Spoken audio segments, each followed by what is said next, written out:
Bismillahirrahmanirrahim. Assalamualaikum warahmatullahi wabarakatuh.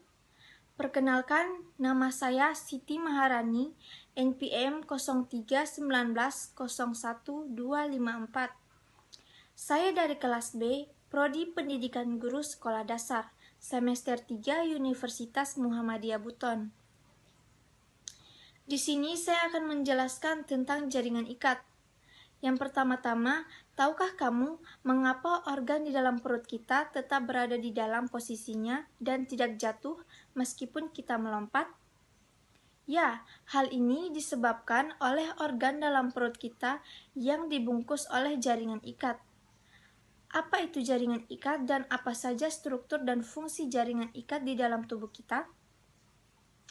Jaringan ikat adalah jaringan yang berfungsi untuk mengikat atau melekatkan satu jaringan dengan jaringan atau antar organ lainnya. Jaringan ikat ini disusun oleh berbagai sel dan serabut atau serat. Jaringan ikat tersusun atas 3 jenis serat, yaitu serat kolagen. Serat kolagen terbentuk dari protein dan memiliki sifat lentur. Serat elastis memiliki sifat tahan terhadap panas. Serat retikuler merupakan serat ketiga yang menyusun jaringan ikat. Selanjutnya, kita akan membahas tentang jenis-jenis jaringan ikat. Secara umum, jaringan ikat dibagi menjadi 3 jenis. Yang pertama, jaringan ikat sejati, yang kedua, jaringan ikat cair, dan yang ketiga, jaringan ikat penyokong. Di sini, saya akan menjelaskan ketiga jenis jaringan tersebut. Yang pertama, jaringan ikat sejati. Jaringan ikat sejati terdiri atas jaringan ikat longgar dan jaringan ikat padat.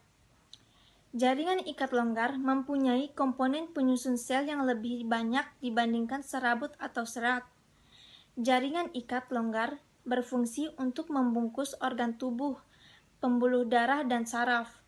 Adapun salah satu contoh jaringan ikat longgar adalah mesenterium, yaitu selaput membungkus organ dalam perut. Di sisi lain, jaringan ikat padat merupakan jaringan ikat yang komponennya penyusun selnya lebih sedikit dibandingkan serabut atau seratnya. Jaringan ikat padat terbagi menjadi 2, yaitu jaringan ikat padat teratur, contohnya penghubung tulang dan tulang.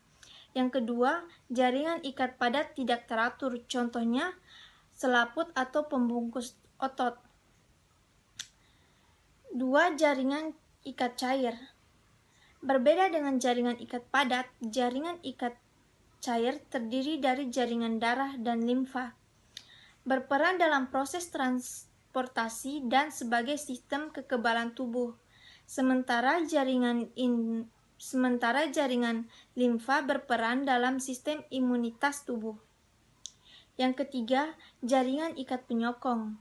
Jaringan ikat penyokong adalah jaringan ikat yang berperan di dalam membentuk dan menyokong tubuh.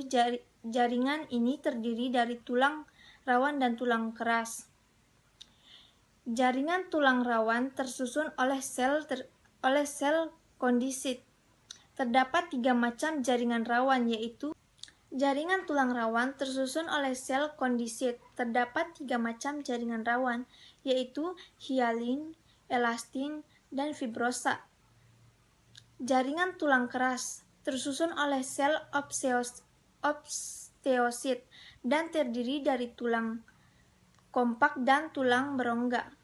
Mungkin itu saja yang dapat saya jelaskan dalam materi ini. Lebih dan kurangnya mohon dimaafkan. Billahi taufiq wal hidayah. Wassalamualaikum warahmatullahi wabarakatuh.